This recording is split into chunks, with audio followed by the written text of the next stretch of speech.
Capítulo 58. Roca o arena. Hasta ahora nos hemos ocupado sobre todo de los detalles de la metáfora de nuestro Señor acerca de los dos hombres y de las dos casas. Es evidente que, en una metáfora como esta, lo primero que hay que hacer es examinar el conjunto mismo y descubrir su significado. Luego esto se puede aplicar a la situación espiritual que se examina. Ya hemos comenzado a hacerlo, pero debemos continuar haciéndolo más detalladamente. ¿Cuáles son las características del pseudo-cristiano o del cristiano puramente nominal? Podemos dividirlas en generales y específicas. En general, en ellos se encuentran las mismas cosas que observamos en el hombre insensato que construyó la casa sobre la arena. Es decir, es insensato, apresurado y superficial. No cree mucho en doctrina ni en la necesidad de entender la Biblia. Desea disfrutar del cristianismo sin muchos problemas. No hay que molestarlo con todas estas doctrinas y definiciones, anda muy apurado, la instrucción le impacienta, y también la experiencia y la dirección. De hecho, suele ser impaciente con todo conocimiento verdadero. Esta es la principal característica, según lo describe nuestro Señor. Hasta ahora, hemos considerado su mentalidad, y antes de pasar al próximo punto, deseo subrayar la importancia de esto. No hay nada que proporcione un indicio tan genuino de lo que alguien es, como su mentalidad en general. No está bien prescindir de ello y concentrarse solo en lo que hace en detalle. Pero pasando ahora a los detalles, ¿cuáles son las características del falso profesante? Lo primero respecto a él es que, como el hombre de la metáfora, lo que busca es agradarse a sí mismo. Analicemos lo que hace, escuchemos lo que dice y veremos que todo gira en torno a sí mismo. Esta es realmente la clave para todo lo que hace y dice. El yo es el centro de su vida y el yo controla su perspectiva y todas sus acciones. Desea facilidad, comodidad y ciertos beneficios. Por ello se halla dentro de la iglesia. Desea obtener ciertas bendiciones y en esto difiere del hombre que está totalmente en el mundo, que dice no poseer ninguna creencia. Este hombre ha descubierto que en el cristianismo se ofrecen ciertas bendiciones. Se interesa por ellas y desea saber algo acerca de las mismas y cómo obtenerlas. Siempre piensa en función de ¿qué puedo sacar? ¿Qué me dirá? ¿Qué beneficios me reportará si voy a buscarlo? Esta es la clase de motivos que le mueven. Y por ser esta su actitud, no se enfrenta realmente con la enseñanza completa del Evangelio, ni desea conocer todo el consejo de Dios. Examinemos esto detalladamente. Vimos, al examinar la metáfora, que el problema del hombre que construye la casa a toda prisa y sin fundamento sobre la arena, es que no cree en consultar manuales de arquitectura y construcción de casas, no cree en ir a un arquitecto, no desea planos ni detalles. De hecho, todos estos detalles le parecen un ajetreo innecesario y no le interesan. Lo mismo ocurre en el caso del falso creyente. En realidad, no se preocupa por estudiar la palabra de Dios, no es un verdadero estudiante de la Biblia. Quizá tenga cierto interés por la gramática o el aspecto mecánico de la Biblia, pero no se preocupa realmente por conocer el mensaje del libro. Nunca ha querido enfrentarse con toda su enseñanza. Pablo, cuando volvió a ver a los ancianos de la iglesia de Efebo, les dijo que estaba muy contento de haberles comunicado todo el consejo de Dios. No se reservó nada. El mensaje que el Señor resucitado había dado, se lo dio a ellos. Algunas partes del mismo molestaban, algunas partes quizá hubiera preferido no comunicarlas, pero no era su mensaje. Era el consejo de Dios y se lo había comunicado como proveniente de Dios. El creyente falso y superficial no se interesa por esto. En segundo lugar, escoge lo que le gusta y se concentra en lo que le atrae. Por ejemplo, le gusta la doctrina del amor de Dios, pero no la doctrina de la justicia de Dios. No le gusta la idea de Dios como Dios santo, como Dios justo. La idea de la santidad de Dios le repele, y por ello nada lee acerca de la misma. Sabe que hay ciertos pasajes importantes en la Biblia que manifiestan el amor de Dios, y los puede recitar de memoria porque los lee muy a menudo. Piensa que lo sabe todo acerca de Juan 3:16, pero ni siquiera lo lee adecuadamente. Destaca una parte de este texto, pero no le gusta la idea de no se pierda. No llega hasta el final de ese mismo capítulo 3 donde dice, la ira de Dios está sobre él. Eso no lo cree y no le gusta. Se interesa por el amor de Dios y por el perdón. Se interesa, en otras palabras, por todo lo que le da el sentimiento de consuelo, felicidad, gozo y paz internos. Por ello, ya sea consciente o inconscientemente, al leer la Biblia, selecciona. Hay muchas personas que lo hacen. A comienzos de este siglo esta práctica estaba muy en boga. Había personas que nunca leían las cartas del apóstol Pablo, leían solo los evangelios. Y no leían todos los evangelios porque les parecía que había cosas ofensivas, de modo que los reducían al sermón del monte. Pero incluso ahí, tampoco leían las bienaventuranzas, simplemente leían acerca del amar a los enemigos, etc. Eran pacifistas e idealistas que no creían, según decían, en devolver un golpe, sino en presentar la otra mejilla. Este es el típico creyente falso. Escoge y selecciona lo que le gusta y prescinde del resto. Se ve muy claro en el cuadro del hombre que construyó la casa sobre la arena, y lo mismo ocurre en el ámbito espiritual. Deberíamos examinarnos constantemente a la luz de la palabra. Si no leemos de forma tal que nos examine, no la estamos leyendo correctamente. Debemos hacer frente a estas cosas. ¿Tomo todo el mensaje de la Biblia? ¿Tomo todo el consejo de Dios? ¿Acepto la enseñanza referente a la ira de Dios lo mismo que la referente al amor de Dios? ¿Estoy tan dispuesto a creer en la justicia de Dios como en su misericordia, en la justicia y santidad de Dios como en su compasión y paciencia? Esta es la cuestión. Lo característico del falso creyente es que no se enfrenta con todo, se limita a seleccionar lo que desea y gusta y prescinde del resto. En otras palabras, su característica más destacada siempre es el no hacer frente en forma completa y honesta a la naturaleza del pecado, a los efectos del mismo, a la luz de la santidad de Dios.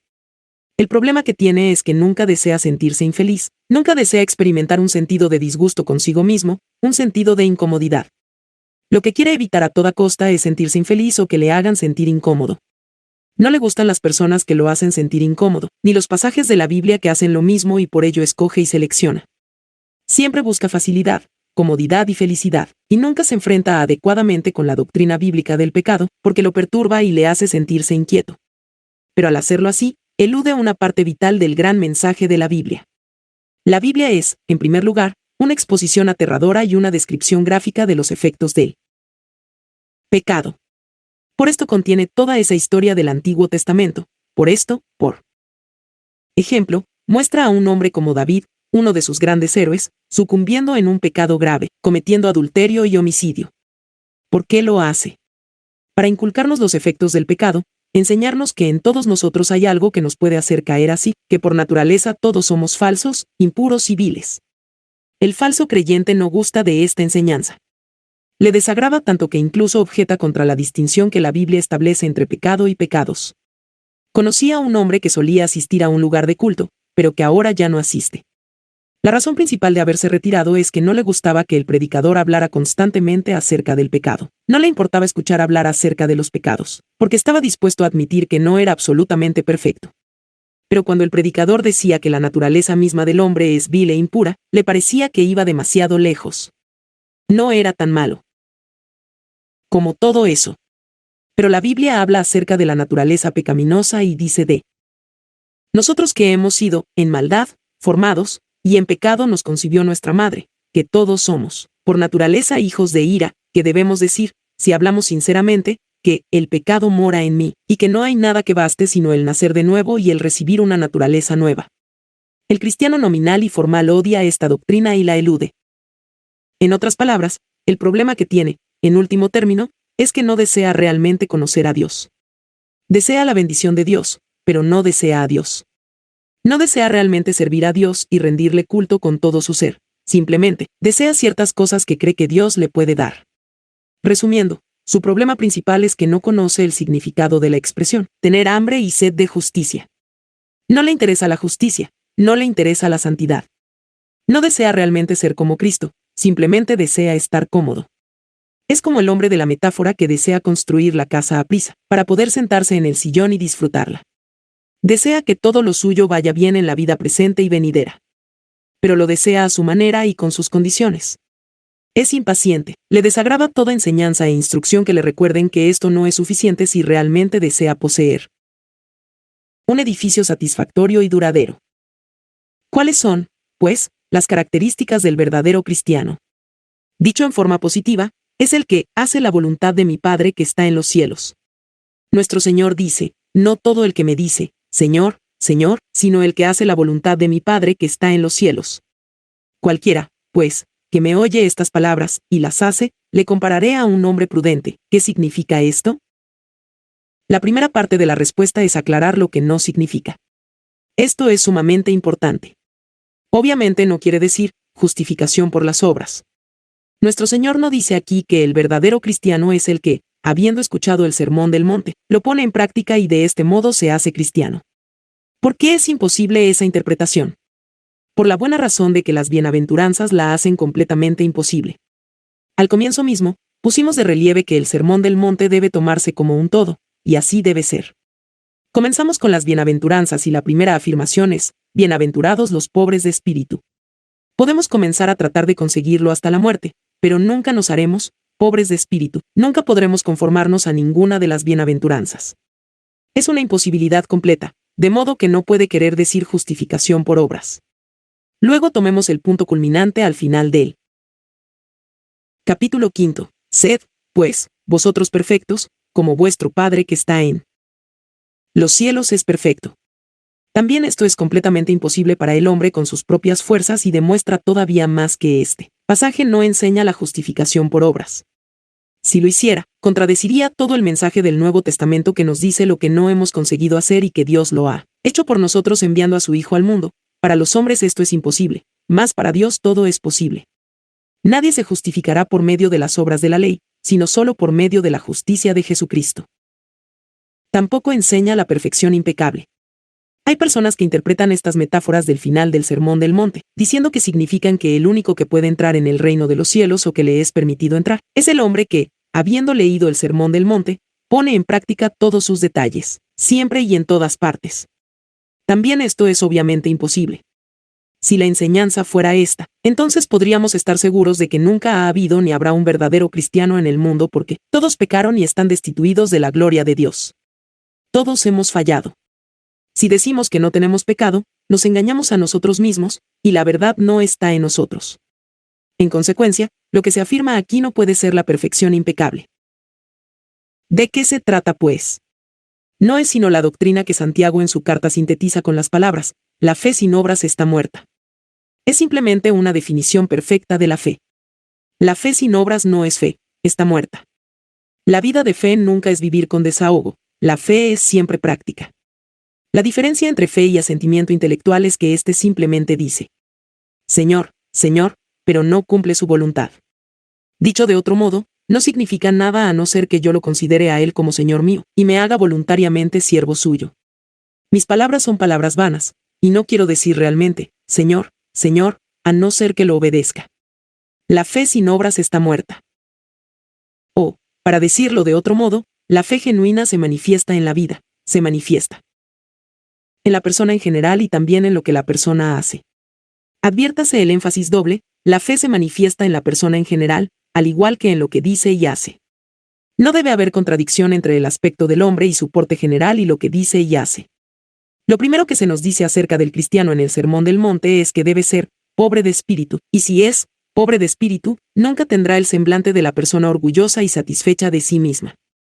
Otra cosa que se nos dice acerca de él es que llora por el pecado y que es manso. El hombre manso nunca tiene el aspecto de estar complacido consigo mismo. Estamos hablando de lo que parece antes de que diga o haga algo. La fe genuina siempre se manifiesta en el aspecto general de hombre, en la impresión total que da, al igual que en lo que dice y hace en concreto. A veces se ven personas que dicen, Señor, Señor, quienes dan casi la impresión al decirlo, de mostrarse condescendientes con Dios, tan llenos de sí mismos están, tan complacidos consigo mismos se sienten, tanta es su autoconfianza. No entienden lo que Pablo quiso decir cuando afirmó a la iglesia de Corinto, estuve entre vosotros con debilidad, y mucho temor y temblor. Predicó el Evangelio con un sentido de temor porque era el mensaje de Dios y estaba consciente de su propia indignidad y de la gravedad de la situación. No debemos olvidar que la fe se manifiesta tanto en el aspecto general del hombre como en lo que dice y habla. La fe siempre se manifiesta en la totalidad de la personalidad. Podemos resumir esto con las palabras que encontramos en los capítulos 1 y 2 de la primera carta de Juan, donde leemos, si decimos que tenemos comunión con Él, y andamos en tinieblas, mentimos, y no practicamos la verdad. El que dice, yo le conozco, y no guarda sus mandamientos, el tal es mentiroso, y la verdad no está en él. Podemos entender en que se han equivocado los que sostienen que el Sermón del Monte no se nos puede aplicar, sino que se dirigió solo a los discípulos del tiempo de nuestro Señor, y a los judíos de un reino futuro que ha de venir. Dicen que debe ser así, porque de lo contrario se nos pone de nuevo bajo la ley y no bajo la gracia. Pero las palabras que acabamos de citar de la primera carta de Juan fueron escritas bajo la gracia. Y Juan lo plantea concretamente así: si alguien dice, yo le conozco, es decir, la fe, creer en la gracia de Cristo, en el perdón gratuito del pecado, si alguien dice, yo le conozco, y no guarda sus mandamientos, el tal es mentiroso. Esto no es más que repetir lo que nuestro Señor dice en este pasaje. Acerca de los que entrarán en el reino de los cielos, no todo el que me dice, Señor, Señor, sino el que hace la voluntad de mi Padre que está en los cielos. Y es el mensaje de todo el Nuevo Testamento. Él se dio a sí mismo por nosotros, le dice Pablo a Tito, para redimirnos de toda iniquidad y purificar para sí un pueblo propio, celoso de buenas obras. Hemos sido salvados, para que fuésemos santos. Nos ha apartado para prepararnos para sí mismo, y todo aquel que tiene esta esperanza en Él, se purifica a sí mismo, así como Él es puro. Esta es la doctrina de la Biblia. Debemos ahora aplicar todo esto en una forma todavía más detallada. ¿Qué implica poner en práctica el Sermón del Monte? ¿Cómo puedes saber si soy hombre, prudente o insensato? También en esto voy a comenzar con unas cuantas negaciones. Una de las pruebas mejores es esta. ¿Te agravia este Sermón del Monte? ¿Te desagrada? ¿Te opones a oír predicar acerca de él? Si es así, eres persona insensata. La persona insensata siempre siente disgusto por el Sermón del Monte cuando se presenta como es, en todas sus partes. ¿Sientes que te está haciendo imposibles las cosas? ¿Te molesta el nivel que exige? ¿Dices que es completamente imposible? Dices, es horrible, esta predicación es horrible, ¿lo hace todo imposible? ¿Es esta tu reacción frente al mismo? Así reacciona siempre el falso creyente. Le impacienta el Sermón del Monte. Le molesta verse examinado, odia verse examinado, porque le hace sentir incómodo. El cristiano genuino es completamente diferente. No le molesta esto, como veremos. No le molesta la condenación del Sermón del Monte y nunca se defiende contra ella. Podría decirse así. Sabemos que nos traicionamos a nosotros mismos con nuestras observaciones superficiales, y a menudo se puede definir al hombre por su reacción inmediata. Somos todos tan sutiles y hábiles que, cuando reflexionamos un momento y comenzamos a pensar acerca de algo, tenemos un poco más de precaución y cuidado en lo que decimos. Lo que realmente muestra lo que somos es nuestra respuesta instintiva, nuestra reacción inmediata. Y sí, nuestra reacción frente al Sermón del Monte es de resentimiento, si sentimos que es duro y difícil y que hace las cosas imposibles y que no es esa especie agradable de cristianismo que pensábamos que era. No somos creyentes verdaderos. Otra característica del falso creyente a este respecto es que, una vez que lo ha oído, se olvida de él. Es un creyente olvidadizo que escucha el mensaje y lo olvida de inmediato. Se interesa por un momento, luego se le va de la mente, quizá como resultado de una simple conversación a la salida de la iglesia. Otro aspecto de los que profesan falsamente la fe es que, si bien en general admiran el sermón y alaban su enseñanza, nunca lo ponen en práctica. O aprueban ciertas partes del mismo y prescinden de otras. Muchos parecen pensar que el Sermón del Monte solo dice una cosa, tal como, ama a tus amigos. Parece que no entienden todas las demás cosas. Pero hay que tomarlo en su totalidad, los capítulos 5, 6 y 7, las bienaventuranzas, la ley, la instrucción, todo, forma un solo sermón. Pero pasemos a las características positivas del verdadero creyente. Es un hombre que si se enfrenta con esta enseñanza, con toda ella, no escoge y selecciona, deja que cada una de las partes de la Biblia le hable. No es impaciente. Se toma tiempo para leerla, no va siempre a unos pocos salmos favoritos y los utiliza como una especie de somnífero cuando no puede dormir. Por la noche, deja que la palabra toda lo examine y lo escrute. En vez de molestarle este escrutinio, lo acoge bien. Sabe que le hace bien, y por ello no se opone al dolor. Se da cuenta de que ninguna disciplina al presente parece ser causa de gozo, sino de tristeza, pero sabe que, después da, invariablemente, fruto apacible de justicia a los que en ella han sido ejercitados. En otras palabras, el verdadero cristiano se humilla a sí mismo bajo la palabra. Acepta que lo que dice de él es verdad. Incluso piensa que no dice lo suficiente. No le ofende la crítica, ni la propia ni la de otras personas. Sino que se dice a sí mismo, ni siquiera dicen la mitad, no me conocen bien. Se humilla bajo la palabra y las críticas que ellas contienen. Admite y confiesa su fracaso completo y su indignidad total. El hombre que es justo respecto a este sermón es el que, habiéndose humillado a sí mismo, se somete al mismo, llega a ser pobre de espíritu, llega a llorar sus pecados, se hace manso, porque sabe lo indigno que es.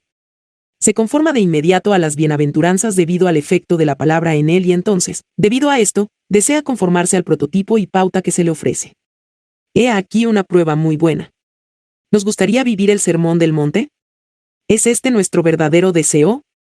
¿Es esta nuestra ambición?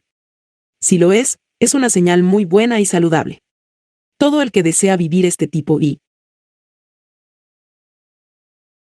clase de vida es cristiano. Tener hambre y sed de justicia, esto es lo más importante en su vida. No se contenta con lo que es.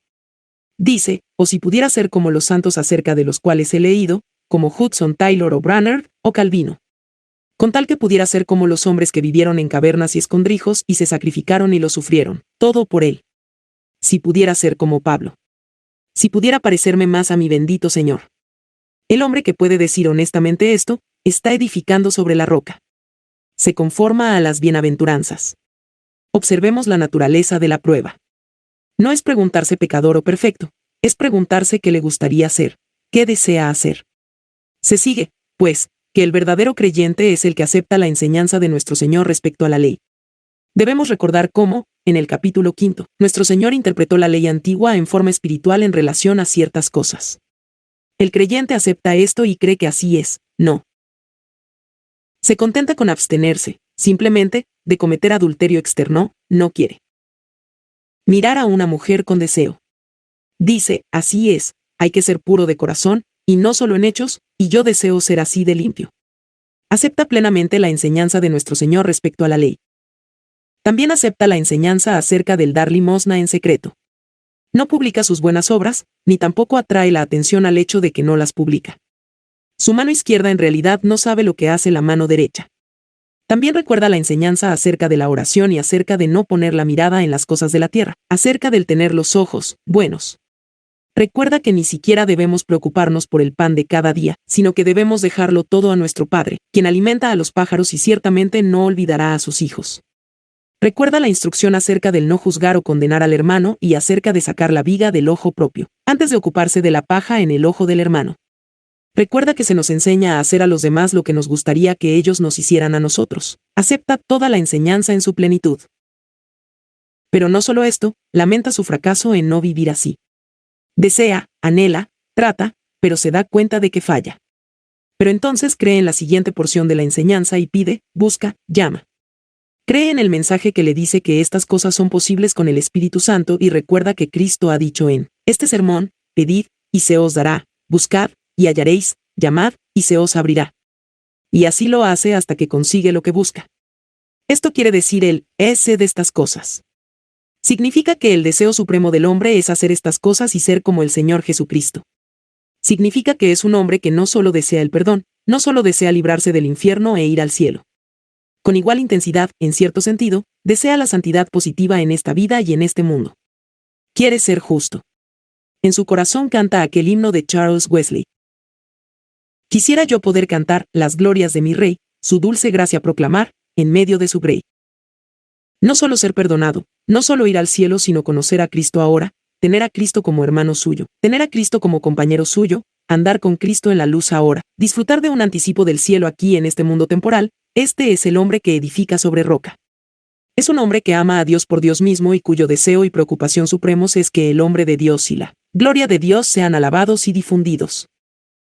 Estos son los detalles en este asunto. Esto quiere decir, hacer estas cosas. Esto significa practicar el sermón del monte. Es estar de acuerdo con el catecismo menor en que, el fin principal del hombre es glorificar a Dios y gozar de él para siempre. Se sabe que nunca se conseguirá la perfección, pero el deseo y el esfuerzo se encaminan hacia ahí y se confía constantemente en el Espíritu Santo, quien ha sido dado para capacitarnos para esto. Esta es la doctrina y quien quiera que pase con éxito estas pruebas, las negativas y las positivas, puede sentirse feliz y seguro de que su casa está edificándose sobre la roca. Sí, por otra parte, se ve que estas pruebas no se pueden responder satisfactoriamente, solo una conclusión queda. Se ha venido edificando sobre la arena. Y la casa caerá. Así sucederá con toda seguridad en el día del juicio, pero quizá ocurra antes de eso, cuando llegue la próxima guerra, quizá cuando la bomba de hidrógeno estalle, o cuando se pierda el dinero, los bienes, las posesiones. Se verá entonces que uno no tiene nada. Si vemos esto ahora, admitámoslo, confesémoslo a Dios sin esperar un segundo. Confesémoslo y arrojémonos en su amor y misericordia, digámosle que, al fin, deseamos ser santos y justos, pidámosle que nos dé el Espíritu y que nos revele la obra perfecta de Cristo por nosotros. Sigamos a Cristo y Él nos conducirá hasta esta santidad genuina, sin la cual nadie verá al Señor. Capítulo 59. La prueba y la crisis de la fe. Llegamos a las consideraciones finales en torno al cuadro que ofrecen los versículos 24 a 27 y, también en torno a las dos metáforas previas que ya hemos estudiado. Recordemos que la enseñanza en general tiene como propósito ponernos sobre aviso en contra del peligro terrible y sutil del autoengaño. Sorprende advertir cuánto espacio dedica el Nuevo Testamento a advertencias. Pero somos muy lentos en observarlas y en prestarles atención. Contiene advertencias constantes en contra de una creencia ligera y superficial, en contra de la tendencia a limitarse a decir, Señor, Señor, y no hacer nada más. Advertencias en contra del peligro de confiar en las obras y en las propias actividades. Se nos ha recordado esto con mucho vigor en la segunda metáfora. Es algo que se encuentra en todo el Nuevo Testamento. Se encuentra a menudo en la enseñanza de nuestro Señor mismo, y luego en la enseñanza de los apóstoles. Pero incluye al mismo tiempo el peligro de confiar en sentimientos, especialmente en sentimientos falsos. No hay nada que sorprenda más a la mente natural que lo que el Nuevo Testamento dice acerca del tema del amor. Por una razón u otra, tendemos a pensar en el amor como algo puramente sentimental y emocional, tendemos a considerarlo solo como tal. Y hacemos lo mismo cuando pensamos respecto al gran evangelio del amor que contiene el Nuevo Testamento, y a la proclamación del amor de Dios a los pecadores. Pero pensemos por un momento en el Evangelio de Juan y en su primera carta, en los cuales se dice tanto acerca del amor, y también en 1 Corintios 13. Veremos cómo lo que resaltan es el hecho de que el amor es algo muy práctico. Cuán a menudo dice nuestro Señor de distintas formas, el que tiene mis mandamientos, y los guarda, ese es el que me ama. Esta es la enseñanza precisa en este punto. Toda esta amonestación al final del Sermón del Monte tiene simplemente como fin enfatizar una cosa, que no todo el que me dice, Señor, Señor, entrará en el reino de los cielos, sino el que hace la voluntad de mi Padre que está en los cielos. El énfasis repetido en esto tiene como fin evitar que nos engañemos a nosotros mismos pensando que todo está bien en nuestra vida debido a que quizá poseamos un sentimiento vago y general. Nuestro Señor dice que de nada sirve hablar acerca de amarle a no ser que guardemos sus mandamientos. El que me ama de verdad, parece decir, hace lo que yo le digo que haga. No hay nada tan falaz como poner sentimientos y sensibilidades en lugar de obediencia concreta.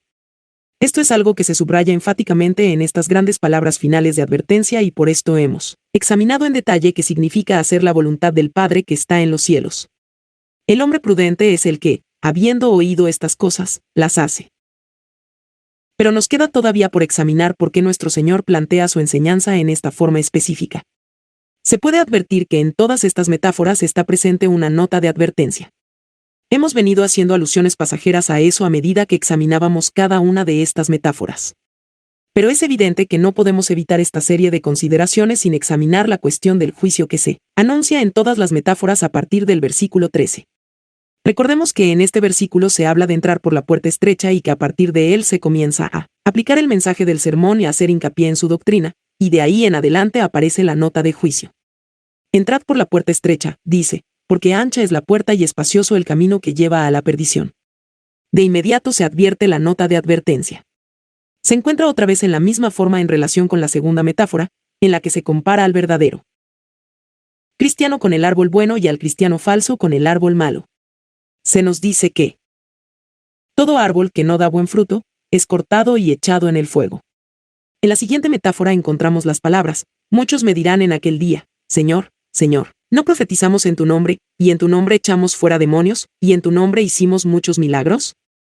Y entonces les declararé, nunca os conocí, apartaos de mí hacedores de maldad.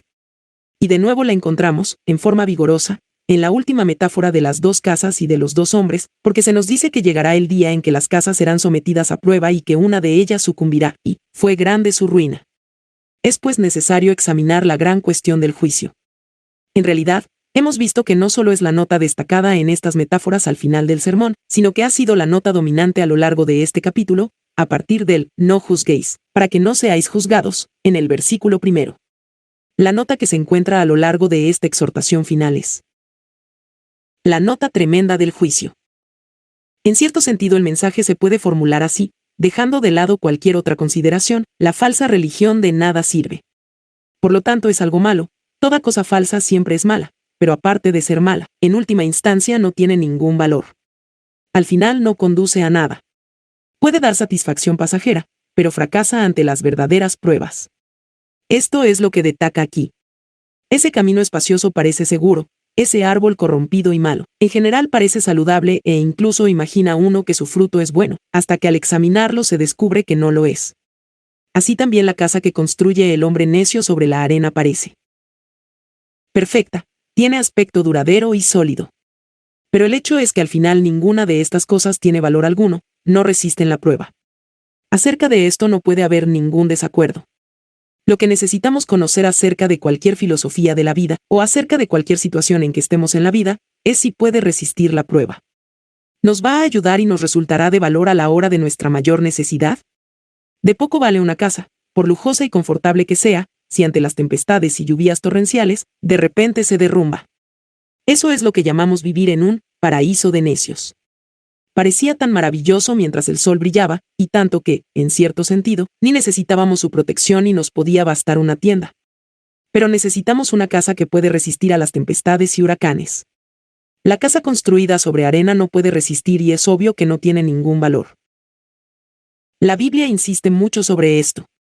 Ofrece algunos cuadros alarmantes del éxito y bienestar aparentes de los impíos, que se expanden como laurel verde, cuando todo va bien. Pero cuando llega el tiempo de calamidad, cuando toda su prosperidad ha desaparecido, no les queda nada en que sostenerse. La Biblia se esfuerza en mostrar la necedad total del hombre que no es cristiano. Dejando de lado otras razones, que necio resulta vivir para cosas y confiar en cosas, que no lo pueden ayudar a uno cuando más lo necesita. Pensemos en el ejemplo que nuestro Señor pone del rico necio que tenía los graneros repletos de grano y que, incluso pensaba en construir otros mayores, cuando Dios le dijo de repente: necio, esta noche vienen a pedirte tu alma, y lo que has provisto, ¿de quién será? La Biblia está llena de enseñanzas de esta clase. Pero esta enseñanza de que lo que es falso de nada vale no se encuentra solo en la Biblia. La experiencia humana a lo largo de los siglos lo confirma y fortalece. Podríamos estudiarlo a la luz de esta metáfora concreta. Nuestro Señor dice que todo lo que construimos en este mundo, todo aquello en lo que confiamos, todos los preparativos que hacemos, toda la perspectiva de la vida, va a verse sometida a pruebas. Describe las pruebas en forma de lluvia que desciende y de ríos que crecen y vientos que soplan. Es algo universal, es algo que va a sucederle al prudente y al necio por igual. En ninguna parte nos dice la Biblia que en cuanto uno llega a ser cristiano se acaban las dificultades y que el resto de su vida será un vivir felices para siempre. Nada de esto. Descendió lluvia, y vinieron ríos y soplaron vientos y dieron con ímpetu, tanto contra una casa como contra la otra. Toda la humanidad se ve sujeta a estas pruebas. Tiene mucho interés el preguntarnos a qué se refería nuestro Señor exactamente con los detalles de esta ilustración. Algunos dicen que se refiere solo al día del juicio, pero esta forma de entender la ilustración es totalmente inadecuada. Ciertamente que incluye el día del juicio, pero lo que nuestro Señor dice aquí se aplica a la vida en este mundo tanto como a lo que nos sucederá después de la muerte y más allá del sepulcro. Claro que resulta peligroso insistir demasiado en los detalles de cualquier ejemplo, pero con todo, nuestro Señor no pudo haberse molestado en distinguir para nada entre la lluvia y los ríos y los vientos. Obviamente deseaba transmitir ciertas ideas concretas, y nos es posible descubrir algo de lo que estas imágenes representan. Pensemos en la lluvia, por ejemplo. Esta lluvia de la que habla es algo que todos encontraremos. Todos nos hallamos en una de dos posiciones, o somos como él, hombre prudente, o como el necio, como vimos antes, o hacemos todo lo que podemos por poner en práctica las enseñanzas del Sermón del Monte, o no lo hacemos. O somos cristianos o nos estamos engañando pensando que somos cristianos, escogiendo las cosas del Evangelio que nos agradan y diciendo: esto basta. No hay que tomar las cosas al pie de la letra, no hay que ser de mente estrecha. Lo demás no importa con tal de que uno crea en general, pero nuestro Señor nos enseña aquí que si nos encontramos en la posición falsa, nuestra supuesta fe no nos ayudará para nada, más aún, nos fallará por completo cuando más la necesitamos. ¿Qué quiere decir con la lluvia? Me parece que quiere decir cosa como enfermedad, pérdidas o desengaños, algo que va mal en la vida. algo en lo cual uno confiaba y que de repente se derrumba ante los ojos, quizá el que alguien le falle a uno, o en experimentar algún desengaño serio, un cambio repentino y desfavorable en las circunstancias, un dolor o angustia abrumadores.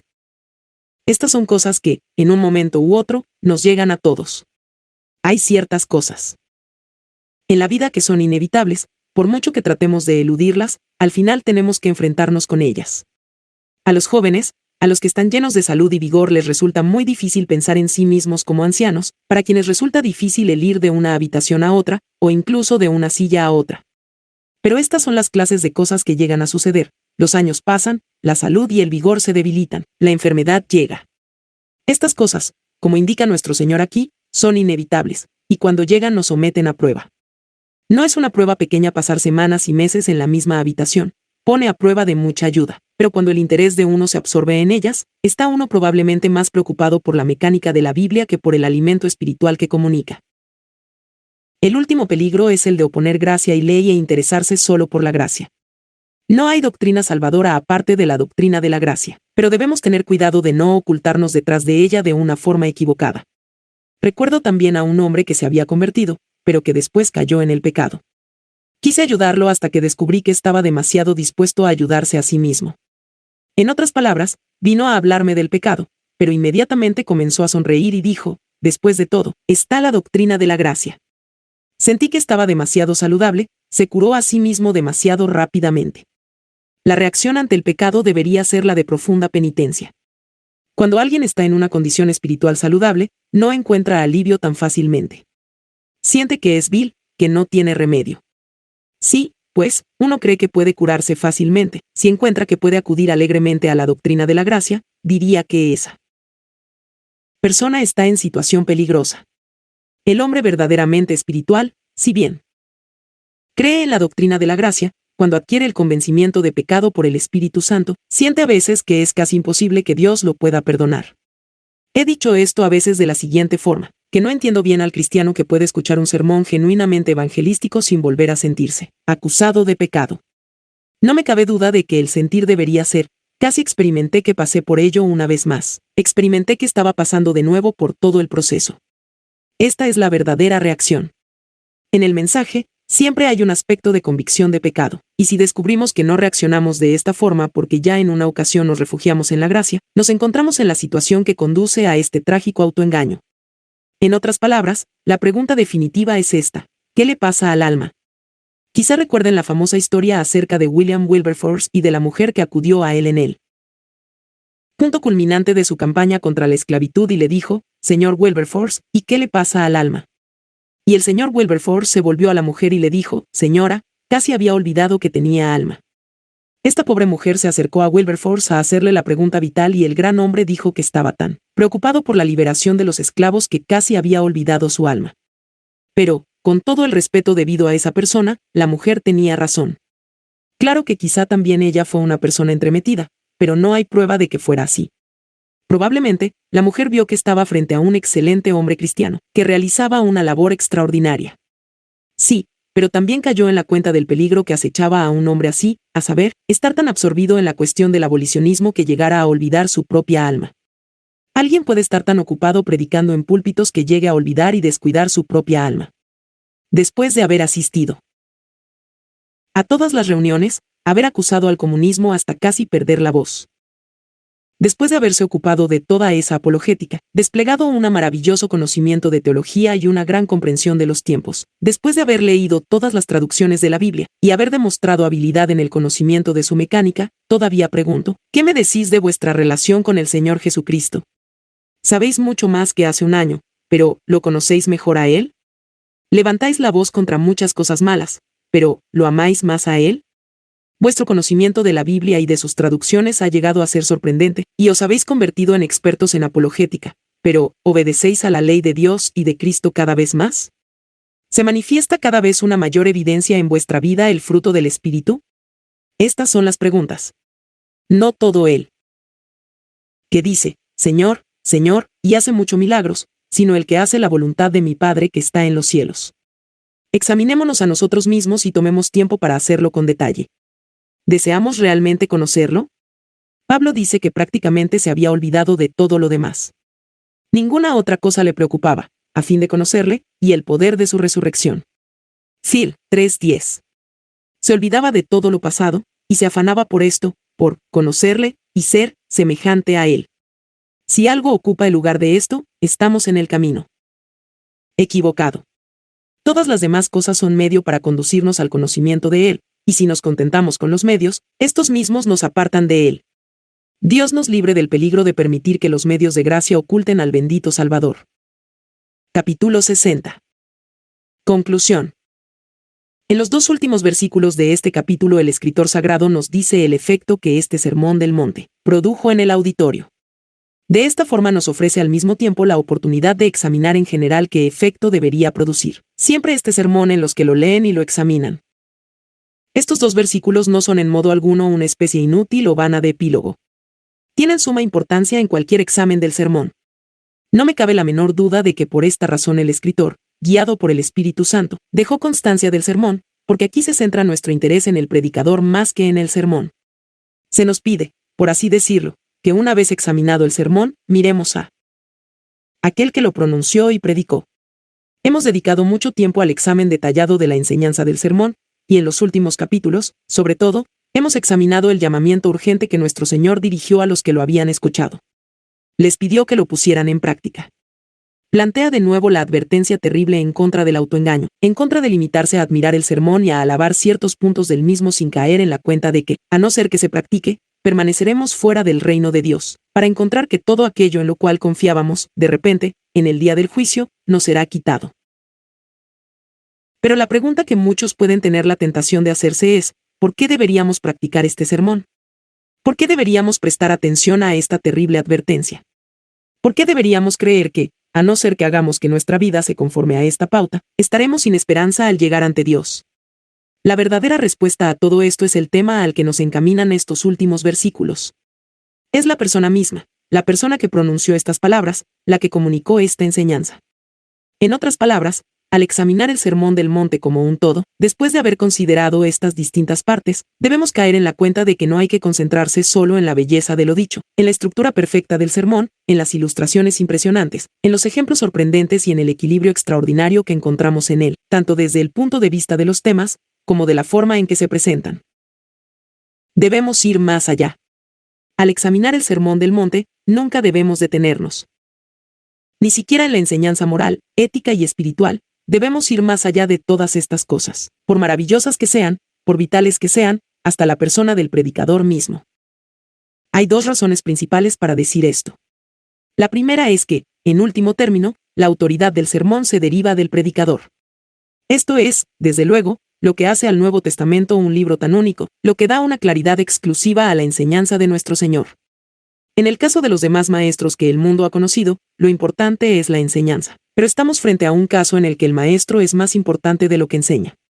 En cierto sentido, no se puede dividir ni separar el uno del otro. Pero sí hay que dar prioridad a uno de los dos, siempre debemos colocar al predicador en primer lugar. Así pues, estos 2 versículos al final del sermón dirigen nuestra atención hacia este hecho. Si alguien pregunta, ¿por qué debo prestar atención a este sermón? ¿Por qué debo ponerlo en práctica? ¿Por qué debo creer que es lo más vital de esta vida? La respuesta es, debido a la persona que lo predicó. Esta es la autoridad, esta es la sanción del sermón. En otras palabras, si tenemos alguna duda en cuanto a la persona que predicó este sermón, es obvio que esto afectará la idea que nos formemos del mismo. Si tenemos duda acerca de su calidad de ser único, acerca de su deidad, acerca del hecho que era Dios en la carne el que hablaba, entonces toda nuestra actitud hacia el sermón queda minada. Pero, por el contrario, si creemos que el hombre que pronunció estas palabras no fue otro que el Hijo unigénito de Dios, entonces estas palabras adquieren una solemnidad abrumadora y una autoridad superior y debemos tomarla. Enseñanza como un todo con toda la gravedad que siempre hay que darle a cualquier pronunciamiento que procede de Dios mismo. Tenemos, pues, ahí una razón muy buena para examinar este punto. La sanción final que refrenda a toda expresión que se encuentra en este sermón, radica ahí. Por consiguiente, cuando lo leemos y nos sentimos tentados quizá a arguir en contra del mismo o debilitar algunas de sus enseñanzas, debemos recordar que estamos examinando las palabras del Hijo de Dios. La autoridad y la sanción proceden del que habla, de la bendita persona misma. Pero aparte de esta conclusión general, nuestro Señor mismo insiste en que le prestemos atención. Y llama la atención hacia sí mismo en este sermón. Repite pruebas que tiene como fin obvio centrar nuestra atención en su persona. Este es el aspecto en el cual el verdadero evangelio difiere de los que pasan muchas veces por evangelio. Algunos tienen la tendencia de establecer una división entre la enseñanza del Nuevo Testamento y el Señor mismo. Se trata de un error básico. El Señor llama siempre la atención hacia sí mismo y esto lo hallamos abundantemente ilustrado en este sermón. Problema último por consecuente, con el que se enfrentan los que enfatizan la enseñanza del Sermón del Monte a expensas de la doctrina y a expensas de la teología, es que nunca caen en la cuenta de ese punto. Nos hemos referido a menudo, de paso, al caso de los que dicen que les gusta el Sermón del Monte, quienes colocan este Sermón del Monte frente a la enseñanza acerca de la expiación y muerte de Cristo y de todas las elevadas doctrinas de las cartas, porque, según dicen, el Sermón del Monte es algo práctico, algo que se puede aplicar a la vida y llegar a ser la base del orden social, y así sucesivamente. El problema de esas personas es que nunca han leído verdaderamente el Sermón del Monte, porque, si lo hubieran hecho, habrían descubierto que en él la atención se dirige constantemente a esta persona. Y de inmediato esto suscita doctrina crucial. En otras palabras, el Sermón del Monte, como hemos visto tantas veces, es en realidad una especie de afirmación básica de la cual se deriva todo lo demás. Está lleno de doctrina, y la idea de que sea una enseñanza moral y ética y nada más, es completamente ajena a la enseñanza del sermón, y sobre todo al punto que se enfatiza aquí, en estos dos últimos versículos. Vemos, pues, que nuestro Señor llama la atención hacia sí mismo y, en un sentido, no hay nada en el sermón que sea tan notable como la forma en que lo hace. Por ello, una vez visto todo el sermón, encontramos que todas las instrucciones que Dios se centran de nuevo en él. En el Sermón del Monte, lo contemplamos a él de una forma especial, y cualquier estudio del mismo siempre debería conducirnos a esto. En estos dos versículos tenemos una forma maravillosa de hacerlo. Se nos habla acerca de la reacción de esas personas que tuvieron el privilegio elevado de mirarlo a él y escuchar el sermón. Y se nos dice que su reacción fue de admiración. Y cuando terminó Jesús estas palabras, gente se admiraba de su doctrina o de su enseñanza, porque les enseñaba como quien tiene autoridad, y no como los escribas. Tratemos en la medida de lo posible imaginarnos esto, porque no hay nada que debiéramos disfrutar. Empleo este término a propósito, tanto como contemplarlo a él. La enseñanza toda de nada vale a no ser que tengamos la idea justa acerca de él. En esencial, el punto vital de toda enseñanza, de la teología y de toda la Biblia es conducirnos al conocimiento de él y a la relación con él. Por esto, contemplamos esta bendita persona y por eso debemos tratar de imaginarnos este cuadro. He aquí una gran multitud de gente. Al comienzo se sentó a enseñar, estaba solo él y sus discípulos, pero hacia el final, es obvio que había una gran muchedumbre. Ahí, sentado frente a toda esa gente en el monte, está este hombre joven, según se decía un simple carpintero de un lugar pequeño llamado Nazaret en Galilea, un artesano, una persona común, ordinaria. No había recibido preparación escolar. No era ni escriba ni fariseo. No se había sentado a los pies de Gamaliel ni de ninguno de los grandes maestros o autoridades. Al parecer se trataba de una persona muy ordinaria, que había llevado una vida muy corriente. Pero de repente comenzó a recorrer el país con un ministerio extraordinario y ahí está sentado, enseñando y predicando y diciendo las cosas que hemos venido examinando juntos. No nos sorprende que esa gente estuviera admirada. Fue todo tan inesperado, tan sorprendente en todos los sentidos, tan diferente de todo lo que habían conocido. Nos resulta muy difícil debido a lo familiares que nos resultan estos hechos y detalles y darnos cuenta de que estas cosas sucedieron de hecho hace cerca de 2000 años y darnos cuenta del efecto que tuvieron que producir entre los contemporáneos de nuestro Señor. Tratemos de imaginar su sorpresa y admiración totales al ver a este carpintero de Galilea sentado, enseñándoles y explicándoles la ley, hablándoles de esta forma tan extraordinaria. Quedaron sorprendidos, admirados y aturdidos. Lo que debemos averiguar es qué produjo exactamente la admiración. Lo primero, claro está, es la autoridad general con que habló, este hombre que habla con autoridad y no como los escribas. Este aspecto negativo es muy interesante, que su enseñanza no era según el estilo de los escribas.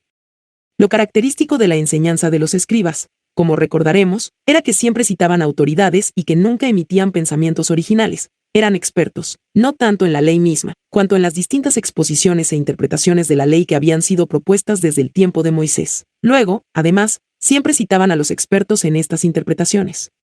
para ilustrar el significado de lo que decimos, no debemos sino imaginar lo que sucede tan a menudo en los tribunales cuando se juzga un caso. Se citan distintas autoridades, una ha dicho una cosa y la otra, otra. Se presentan libros de texto y se lee lo que dicen. Esta es la forma práctica de los escribas y por esto siempre andaban discutiendo, pero el rasgo principal era la hilera interminable de citas. Hoy día sucede lo mismo. Se pueden leer o escuchar sermones que no parecen ser sino una serie de varios escritos. Esto da la impresión de conocimiento y cultura. Se nos dice que los escribas y fariseos estaban muy orgullosos de sus conocimientos. Habían descartado a nuestro Señor con burla, diciendo, ¿cómo sabe este letras sin haber estudiado? Esto señala el hecho de que la característica más notable de su enseñanza era la ausencia de citas interminables. En otras palabras, lo que sorprendía respecto a él era su originalidad.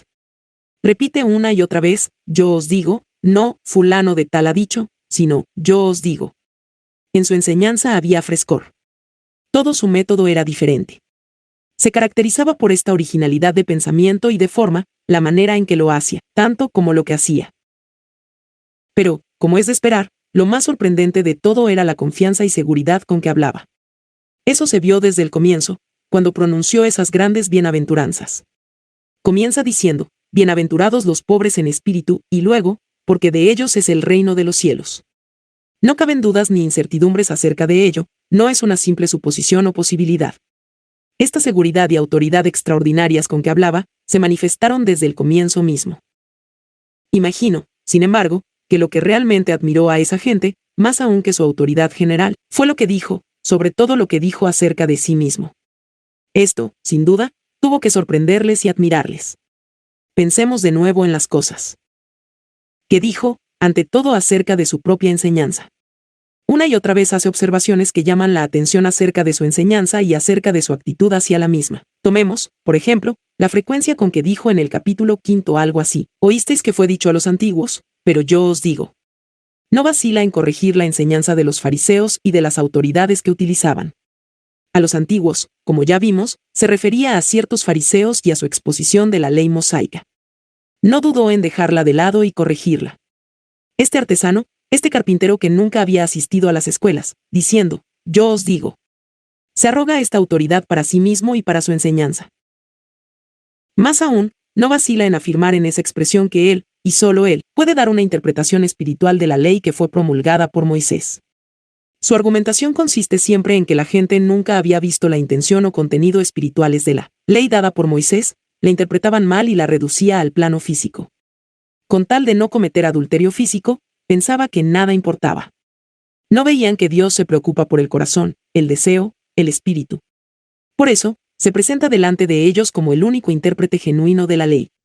Dice que su interpretación sola pone de manifiesto el sentido espiritual de la ley, más aún, no vacila en hablar de sí mismo y en considerar como legislador, yo os digo. Luego recordaremos como al final del sermón lo dice en forma todavía más explícita. Cualquiera, pues, dice, que me oye estas palabras, y las hace. Adviértase la importancia que le atribuye a sus propias palabras. Al decir esto, dice algo acerca de sí mismo. Utiliza la ilustración aterradora de las dos casas. Ya ha hablado acerca del juicio, y lo plantea todo en función de estas palabras, suyas. Dice de hecho, quiero que las escuchéis, quiero que las practiquéis, estas palabras, os dais cuenta de quién soy yo, en consecuencia, de la importancia de lo que digo. Así pues, vemos que en lo que dijo acerca de su predicación se pronunció en forma rotunda acerca de sí mismo. Se arroga esta autoridad única. Pero no se nos deja, simplemente, con indiferencia e implicaciones. Las referencias que hace a sí mismo son no solo indirectas. ¿Ha examinado alguna vez las alusiones directas que hace a sí mismo en este Sermón del Monte? Veámoslas por orden según aparecen.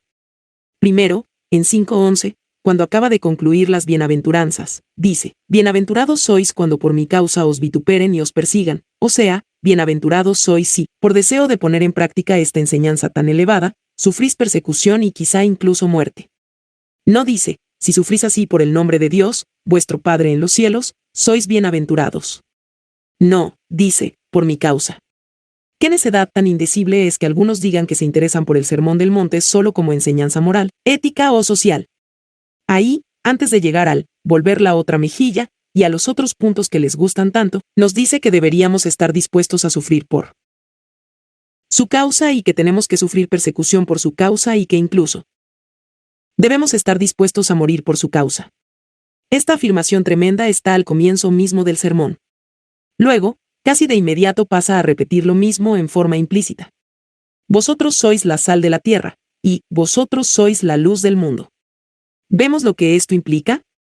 Dice de hecho, vosotros, que sois mis discípulos y seguidores, vosotros, que os habéis entregado a mí hasta el punto de sufrir persecución por mi nombre, e incluso muerte por mi causa, vosotros, quienes me escucháis y vais a repetir mi enseñanza para propagarla por todo el mundo, vosotros sois la sal de la tierra y la luz del mundo.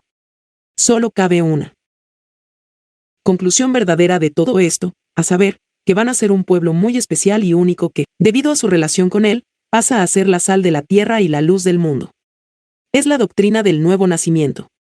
No son solo personas que escuchan una enseñanza para luego repetirla y de este modo producir el efecto de sal y luz. No, ellos mismos van a convertirse en sal y luz. Tenemos ahí la doctrina de la relación mística de su pueblo con él, de la unión entre ambos, él morando en ellos y comunicándoles su naturaleza. Por consiguiente, ellos a su vez pasan a ser la luz del mundo así como él es luz del mundo. Es, pues, una tremenda afirmación respecto a sí mismo. En estas palabras, afirma su divinidad única y su carácter de Salvador. Afirma que es el Mesías por tanto tiempo esperado. Así, pues, al contemplar estas dos afirmaciones sorprendentes antes de llegar a su enseñanza detallada, nos sentimos impulsados a preguntar, ¿cómo debieron preguntarse esas personas? ¿Quién es esta persona que habla así? ¿Quién es este hombre, este carpintero de Nazaret, quien nos pide que estemos dispuestos a sufrir por él, y diciendo que seremos bienaventurados de Dios si lo hacemos? ¿Quién dice: Gozaos y alegraos porque vuestro galardón es grande en los cielos si sufrís injusticias y persecuciones por mi causa? ¿Quién es este? ¿Y quién es este que dice que puede hacernos sal de la tierra y luz del mundo? La respuesta a la pregunta la da en el versículo 17, donde dice: No penséis que he venido para abrogar la ley o los profetas, no he venido para abrogar, sino para cumplir. Consideremos por un momento esta extraordinaria expresión, he venido. Habla de sí mismo y de su vida en este mundo como diferente de la de cualquier otro. No dice, he nacido, por consiguiente esto o aquello. Dice, he venido. ¿De dónde ha venido? Es alguien que ha llegado a este mundo, no solo ha nacido, ha venido a él desde algún lugar. Ha venido de la eternidad, del cielo, ha venido del seno del Padre. La ley y los profetas habían dicho que iba a venir.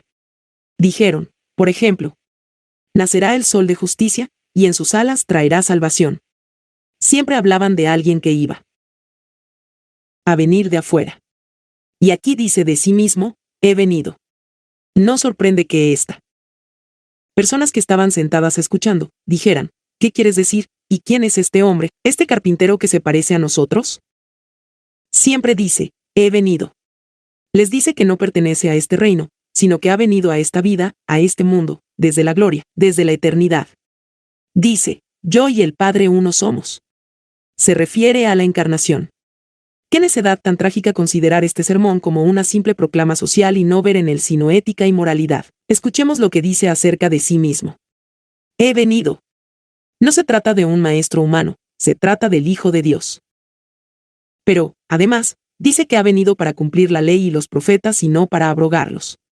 Esto significa que ha venido para cumplir y guardar la santa ley de Dios, que Él es también el Mesías. Afirma ahí que es impecable, absolutamente perfecto. Dios dio su ley a Moisés, pero ningún ser humano la ha cumplido jamás, todo el mundo quede bajo el juicio de Dios, no hay justo, ni aun uno. Todos los santos del Antiguo Testamento habían violado la ley, nadie había podido cumplirla. Pero he ahí alguien que se levanta y dice, yo voy a cumplirla, voy a guardarla y honrarla a la perfección. He aquí alguien que pretende ser impecable, absolutamente perfecto. No solo esto. No vacila en atribuirse lo que Pablo afirma en estas palabras, el fin de la ley es Cristo, para justicia a todo aquel que cree. En otras palabras, cumple la ley poniéndola en práctica, la honra con la perfección absoluta en su propia vida. Sí, pero también lleva sobre sí el castigo que también se reparte entre los transgresores. Ha satisfecho todas las exigencias de la ley de Dios, ha cumplido la ley para sí mismo y los demás. Pero también afirma que cumple los profetas. Afirma que es aquel al que apuntaron todos los profetas del Antiguo Testamento. Habían hablado acerca del Mesías, dice, yo soy el Mesías. es el que cumple en su propia persona las promesas. También esto lo sintetiza el apóstol Pablo con estas palabras: todas las promesas de Dios son en el sí y en el amén. Todas las promesas de Dios se cumplen en esta maravillosa persona que aquí afirma de sí misma que el cumplidor de la ley y de los profetas. Todo el Antiguo Testamento apunta hacia él, es el centro de todo. Este es el que había de venir, el esperado. Dice todo esto en el Sermón del Monte, este sermón del que se nos dice que no contiene doctrina, y que gusta a la gente porque no es teológico. ¿Puede acaso existir una ceguera más trágica que esta que hace que los hombres hablen de una forma tan necia? Toda la doctrina de la encarnación de Cristo, de su persona y muerte, todo está ahí. Lo hemos visto a medida que hemos estudiado el sermón y de nuevo lo volvemos a encontrar. Otra gran afirmación que apunta hacia la misma dirección es la que se encuentra en 7:21. No todo el que me dice, Señor, Señor, entrará en el reino de los cielos. No vacila en decir que la gente se dirigirá a él como Señor y esto significa que es Jehová, que es Dios. Dice ahí, con toda serenidad, que la gente va a decirle, Señor, Señor. Lo dice ahora, en cierto sentido, y lo dirán en el gran día. Pero lo que se subraya es el hecho de que, lo dirá, se lo dirá al que habla ahí en el monte. No vacila en atribuirse, en apropiarse, el término más elevado que aparece en toda la Biblia aplicado al Dios eterno, absoluto, bendito. Incluso fue más allá y proclamó hacia el final del sermón que Él va a ser el juez del mundo. Muchos me dirán en aquel día, Señor, Señor, etc. Adviértase la repetición, y entonces les declararé, nunca os conocí, apartaos de mí, hacedores de maldad. Sí, el juicio le corresponderá al Hijo. Afirma que va a ser el juez de todos los hombres y que lo que cuenta es nuestra relación con Él, su conocimiento de nosotros, su preocupación e interés por nosotros. Como alguien dijo muy bien, el que estuvo sentado en el monte para enseñar, es el mismo que al final se sentará en el trono de su gloria para que todas las naciones del mundo comparezcan ante Él, y Él emitirá juicio definitivo sobre ellas. ¿Se ha dicho alguna vez en este mundo algo más sorprendente, más sobrecogedor? Tratemos de nuevo de imaginar la escena. Contemplemos esa persona al parecer ordinaria, este carpintero, sentado ahí y diciendo de hecho, del mismo modo que ahora estoy sentado aquí, me sentaré en el trono de la gloria eterna, y todas las naciones, todo el mundo comparecerá ante mí, y pronunciaré juicio. Es realmente el juez eterno. De este modo, hemos reunido las afirmaciones principales que formula acerca de sí mismo en este famoso Sermón del Monte. Al concluirlo, por consiguiente, hago esta sencilla aunque profunda pregunta: ¿cuál es nuestra reacción ante todo esto? Se nos dice que esa gente quedó admirada de su doctrina, porque les enseñaba como quien tiene autoridad, y no como los escribas. No se nos dice que reaccionaran de alguna otra manera, pero sí se nos dice que quedaron admirados y sorprendidos ante su forma de enseñar y también ante su doctrina, extraordinaria y, sobre todo, ante algunas de estas cosas que dijo acerca de sí mismo. Hay personas que ni siquiera se admiran ante este sermón. Dios no quiere que así sea en el caso de alguno de nosotros. Pero no basta con simplemente admirarse, nuestra reacción debe ir más allá. No cabe duda de que nuestra reacción ante las palabras que nos dirige debería ser el maravillarnos de que el Hijo mismo de Dios nos ha estado hablando en las palabras que hemos examinado, el mismo Hijo encarnado de Dios. Nuestra primera reacción debería ser reconocer de nuevo la verdad cedular del Evangelio, que el Hijo unigénito de Dios ha entrado en este mundo temporal. No nos preocupa aquí una simple filosofía o visión de la vida, sino el hecho de que el predicador era el Hijo de Dios Todopoderoso hecho carne en este mundo. ¿Por qué vino? ¿Por qué predicó el sermón? No ha venido exactamente para promulgar otra ley. No se limitó a decirle al pueblo cómo había de vivir, porque el Sermón del Monte, y lo decimos con reverencia, es infinitamente más imposible de practicar que incluso la ley de Moisés, y ya hemos visto que no hubo ni un solo ser humano que hubiera sido capaz de guardarla. ¿Cuál es, pues, el mensaje? Debe ser este. En este sermón, nuestro Señor condena de una vez por todas toda confianza en el esfuerzo humano, en la capacidad humana en el ámbito de la salvación.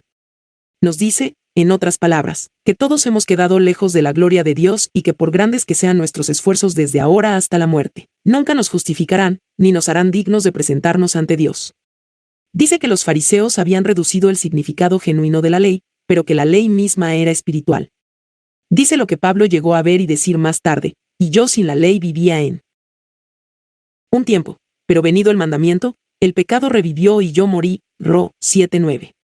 En otras palabras, dice que todos somos pecadores condenados delante de Dios, y que no nos podemos salvar a nosotros mismos. Luego prosigue diciendo que todos necesitamos nacer de nuevo, una nueva naturaleza y una nueva vida. No podemos vivir una vida así tal como somos por naturaleza, debemos ser renovados. Y lo que dice en este sermón es que ha venido para darnos esta nueva vida. Si estamos en relación con Él, nos convertimos en sal de la tierra y luz del mundo. Ha venido no solo para presentar la enseñanza. Ha venido para hacer posible vivirla. En este sermón, comenzando con las bienaventuranzas, ha descrito a su pueblo. Ha expuesto cómo serán en general y ha descrito más en detalle cómo vivirán. El sermón no es una descripción del hombre natural que trata de justificarse delante de Dios, sino de Dios renovando a su pueblo. Nos ha comunicado el don del Espíritu Santo, la promesa hecha a Abraham, la promesa del Padre, y, habiendo recibido esta promesa, resultamos capaces de conformarnos a dicha norma. Las bienaventuranzas son verdad en él. Caso de todos los que viven del Sermón del Monte, de todos los que son cristianos. Esto no quiere decir que seamos impecables o perfectos. Significa que si consideramos el tenor general de nuestra vida, está conforme con esto, o como Juan lo dice en su primera carta, todo aquel que es nacido de Dios, no practica el pecado. Esta es la diferencia. Consideramos la vida de un hombre, en general. Al contemplar a un creyente, vemos que se conforma al Sermón del Monte. Desea vivirlo y se esfuerza por conseguirlo. Se da cuenta de sus fallas, pero pide la plenitud del Espíritu, tiene hambre y sed de justicia, y posee la experiencia bendita de que las promesas se cumplan en su vida cotidiana. Esta es la reacción genuina ante el Sermón del Monte. Nos damos cuenta de que habló el Hijo mismo de Dios y que en el sermón ha dicho que vino para comenzar una humanidad nueva. Es el primogénito entre muchos hermanos, es el último Adán, es el hombre nuevo de Dios y todos los que le pertenecen serán como él. Es una doctrina sorprendente, es una doctrina asombrosa, pasmosa, pero, gracias a Dios, sabemos que es la verdad. Sabemos que murió por nuestros pecados, que nuestros pecados son perdonados. Sabemos que hemos pasado de muerte a vida, en que amamos a los hermanos, sabemos que le pertenecemos. ¿Por qué si tenemos hambre y sed de justicia? Estamos conscientes del hecho de que se ocupa de nosotros, de que su Espíritu actúa dentro de nosotros, revelándonos nuestras fallas e imperfecciones, produciendo dentro de nosotros anhelos y aspiraciones, produce el querer como el hacer, por su buena voluntad. Sobre todo, en medio de la vida, con todas sus pruebas y problemas, incluso en medio de todas las incertidumbres de esta era atómica, y del hecho cierto de la muerte y del juicio final, podemos decir con el apóstol Pablo, por lo cual asimismo padezco esto, pero no me avergüenzo, porque yo sé a quien he creído, y estoy seguro que es poderoso para guardar mi depósito para aquel día. 2 Ti 1:12. Mi esperanza firme está en la justicia de Jesús, y mi pecado borrará el sacrificio de la cruz. La tempestad jamás podrá su dulce faz de mí ocultar, su luz gloriosa en mi alma está, en el confío sin cesar. Jesús será mi protección, la roca de mi salvación. Porque nadie puede poner otro fundamento que el que está puesto, el cual es Jesucristo. 1 Cor. 3:11. Pero el fundamento de Dios está firme, teniendo este sello: conoce el Señor a los que son suyos, y apártese de iniquidad todo aquel que invoca el nombre de Cristo. 2 Ti 2:19.